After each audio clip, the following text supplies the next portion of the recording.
Attraction की चीज़ें हैं जो लगा कि इन्होंने अपने आप को दिखाया कि नहीं हमारे पास जो है ना 1950 को कॉन्स्टिट्यूशन जो है इन्होंने लागू किया था अम्बेडकर का बना हुआ, हालांकि वो छापा था अपना अंग्रेज अपना ब्रिटिश का।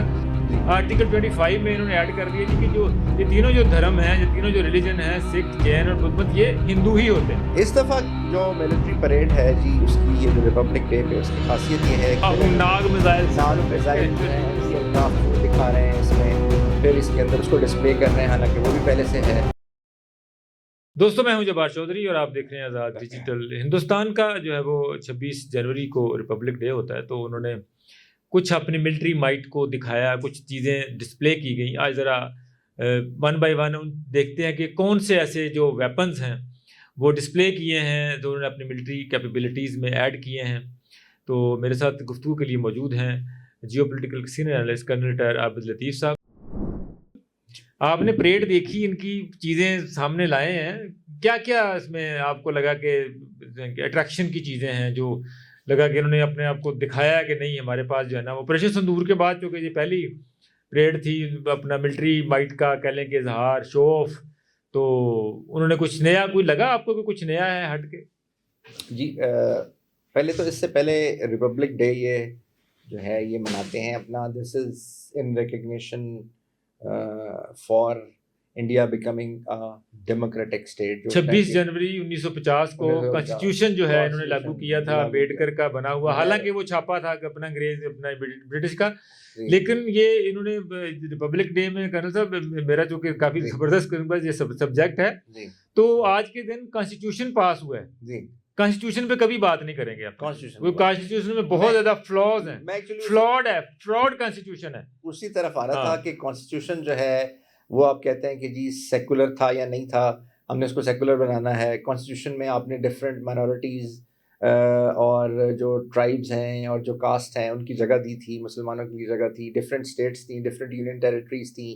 फिर एक सेकुलर आपने उसमें लिखा हुआ था, चलें जैसा भी था उसमें आपने लिखा हुआ था, वो सारे का सारा आज बिल्कुल उसके ऑपोजिट है। अच्छा, एक तो ये एस्पेक्ट है जो आपने सेकुलर की, ये बिल्कुल कंफर्म, आपने सही बात निशानदेही की। इसमें एक और भी था कॉन्स्टिट्यूशन में, हिंदुस्तान के अंदर जो रहने वाली जो 3 बड़ी जो माइनॉरिटीज थी, जिसमें सिख सबसे बड़ी माइनॉरिटी थी, फिर जैन थे, फिर बुद्ध थे, इनको इनका रिलीजन ही छीन लिया उन्होंने। आर्टिकल 25 में इन्होंने ऐड कर दिया जी कि जो ये तीनों जो धर्म है, ये तीनों जो रिलीजन है, सिख, जैन और बुद्ध मत, ये हिंदू ही होते हैं, इनको हिंदू अपना रिलीजन के मुताबिक ही ट्रीट किया जाता है। तो ये बहुत बड़ी ये कह लें कि इसके अंदर एक डंडी मारी है कि मुसलमानों को माइनॉरिटी डिक्लेयर करना था ना, तो उसके लिए उन्होंने मुसलमानों को और इनको एक बिल्कुल अपने साथ हिंदू शामिल करके कर लिया जी, क्योंकि उसके बाद उन्होंने माइनॉरिटी का कोटा रखना था, वो सारी ये भी एक किस्म की एक वो थी। अच्छा, अब उसमें उस रिपब्लिक डे में इन्होंने अपनी परेड डालना शुरू कर दी कि दिखाने के लिए कि हमारी जो आर्मी है और वो जो हमारा मिलिट्री माइट है वो भी स्टेट के जो एलिमेंट्स होते हैं वो दिखाने के लिए। इंटरेस्टिंगली 1955 में और 1965 में पाकिस्तान जो था इन रिपब्लिक डे में मिलिट्री परेड का चीफ गेस्ट था, इवन 65 में भी। इसमें जो है ना वो यूरोपीय यूनियन की जो प्रेसिडेंट है कमीशन की वो हैं जी, वो हैं।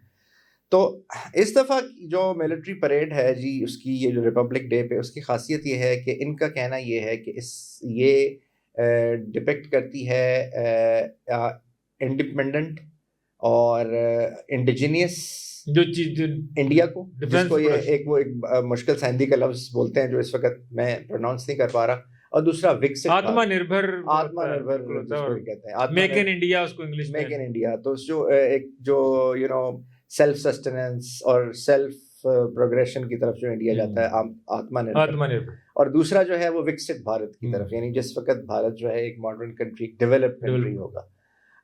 अब इसके अंदर इन्होंने जो इस परेड के अंदर इन्होंने बहुत सारे नए वेपन सिस्टम, बेसिकली ये जो मार्का हक हुआ जिसमें पाकिस्तान ने मल्टी डोमेन ऑपरेशंस का एक जो है डेमोंस्ट्रेशन दिया, डिस्प्ले सक्सेसफुली।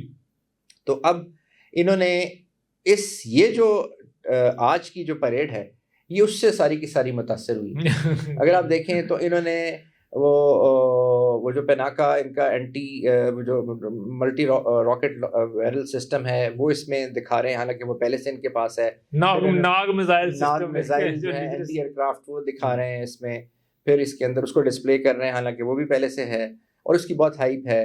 फिर इनकी जो आर्मर्ड व्हीकल्स हैं, जो माफ कीजिएगा, रिकॉनेसेंस व्हीकल हैं वो इसमें ऐड कर रहे हैं, और एक नया कॉन्सेप्ट दे रहे हैं कि मल्टी एरे लेयर में जो है हम जो जिस तरह से जो वॉरफेयर है ये उसको डिपिक्ट कर रहे हैं इसके अंदर, हमारे डोमेन की लगता है मल्टी डोमेन की कॉपी बना के, और ये नहीं बताना ही चाह रहे हैं कि ये जो सारे के सारी जो परेड है जो ये जो इक्विपमेंट डिस्प्ले कर रही है ये नेट सेंट्रिसिटी से लिंक्ड है।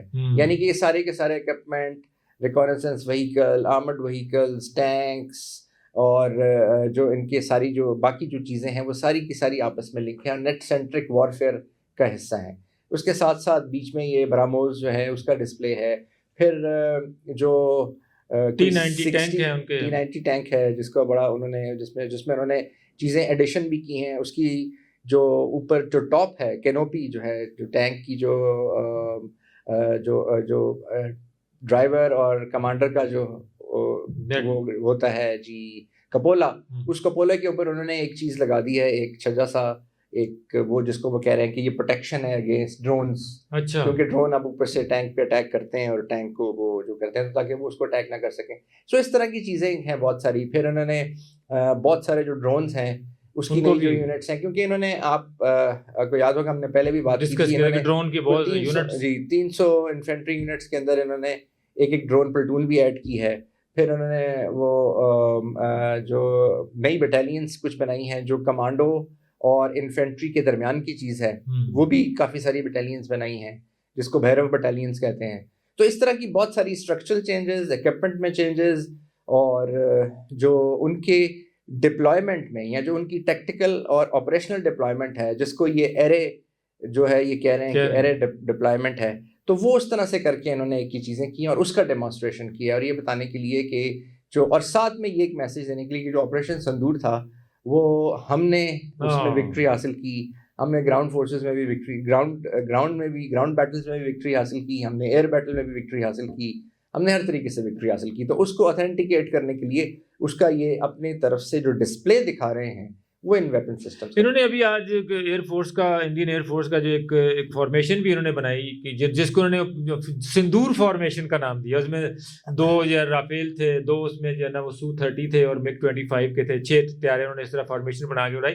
मेरा ख्याल जिनको जो इनको हौसला पड़ गया, इनको आहिस्ता आहिस्ता राफेल को उन्होंने ले आए दोबारा ऑपरेशनल सूरत हाल ये पीछे ले गए थे ना सारे उठा के। एक तरफ तो ये मल्टी एरे ऑपरेशंस की बात कर रहे हैं और ऊपर ये जो तीनों प्लेटफॉर्म आपने बताए हैं इनका आपस में TDS ही ये पहले मार खा चुके कि इनका आपस में, जिसको हम टेक्टिकल डाटा लिंक कहते हैं, डाटा लिंक आपस में टेक्टिकल डाटा राफेल का बाकी रशियन इक्विपमेंट के साथ डाटा लिंक ही नहीं है। सो दूसरी तरफ ये दिखा रहे हैं। सो एक डायकोटमी है। देखें वो बेसिकली तो मतलब एयरफोर्स के चीफ ने जैसे 5-6 महीने बाद इनके आके कह दिया था कि सोए हुए थे जी, और सारी तो वो बेसिकली कैलकुलेशन नहीं कर पाए थे कि हुआ क्या है, कैलकुलेशन नहीं कर पाए थे।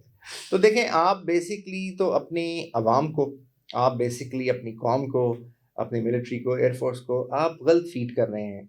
आप उनको बता रहे हैं कि जी ये आपका जो इक्विपमेंट है ये लड़ेगा, ये आपके लिए लड़ेगा, ये हमने वॉर जो है वो जीत ली थी, ये हमने एक्चुअली हमारी डोमिनेंस थी, हमने फलानी जगह तबाह कर दी थी, हमने फलाना कुछ, जैसे आपने 2019 में भी देखा बिल्कुल ऐसे ही कि इन्होंने कहा कि बहुत बड़ा हमने एक टेररिस्ट कैंप था बालाकोट में, तबाह कर दिया। वहाँ पे इवन इंटरनेशनल मीडिया गया, आपको तो पता नहीं कहाँ गया, जितने सारे थे वहाँ पे मार दिए थे, लेकिन पता नहीं कहाँ गया, दरख्त जो थे वो हुए थे और वो इस तरीके से। सो आई थिंक ये जो चीज़ है ना जी, ये एक्चुअली ये लोगों को डीमोरलाइज करती है और ये सोल्जर्स को डीमोरलाइज करती है, क्योंकि वो जिसको पता है कि ये ऐसा कुछ नहीं है, जब वो प्राइवेट कहीं बैठते हैं या जब अकेले में बैठते हैं तो उनका जो कॉन्शियस है वो उनको ज़रूर पिक करता है कि ये एक्चुअली बताया कुछ जा रहा है और है कुछ। तो आई थिंक ये जी एक जो मैं समझता हूँ कि जो भारत का एक्चुअली इसमें कोई शक नहीं है कि भारत इकोनॉमिकली बहुत ग्रो कर रहा है। भारत की इकोनॉमी बहुत बड़ी है, इट्स $1 ट्रिलियन इकोनॉमी, उसकी इंडस्ट्रियल बेस बहुत बड़ी है, उसका जो डायस्पोरा है दुनिया में वो बहुत बड़ा है, उसके जो फिर आप कह लीजिए जो उसकी नॉलेज इकोनॉमी है वो बहुत बड़ी है, उसकी जो IT सेक्टर है वो बहुत बड़ा है।